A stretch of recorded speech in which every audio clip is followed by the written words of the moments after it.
ছেলেরে প্রশ্ন করে, তোর কাছে তোর বউ বড় না আমি বড়? আছে না নাই? এটা একটা প্রশ্ন হইল। তোর বউ বড় না আমি বড়? দুইজনেই বড়। এক ছেলে সুন্দর উত্তর দিছে, আমার কাছে ভালো লাগছে উত্তরটা শুনে।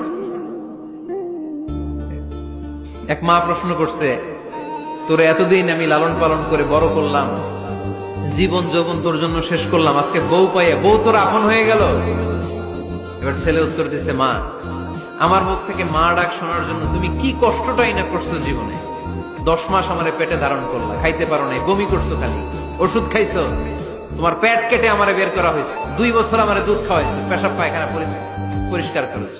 বয়স যখন 3-4 তখন তোমার আমি মা ডাকছি। এই মা ডাকটা শোনার জন্য তুমি এত কষ্ট করছো, আর আরেকবারের মাইয়া এই ঘরে আইসে তোমার মা ডাকা শুরু করছে। যেই মেয়েটা তোমারে মা ডাকে সে আমার আপন হবে না কেন মা? ঠিক কিনা? এই মা ডাক শোনার জন্য তুমি এত কষ্ট করলা, আমার লালন পালন করলা, 10 মাস পেটে ধরলা, পেশাব পায়খানা পরিষ্কার করলা, এরপরে মা ডাক শুনতে পারছো। আর আরেকবারের মেয়ে জানা নাই চিনা নাই এসেই তোমার ডাকা শুরু করছে মা। তো যে আমার মারে মা ডাকে তার স্থান তো আমার কলিজায়। ঠিক কিনা?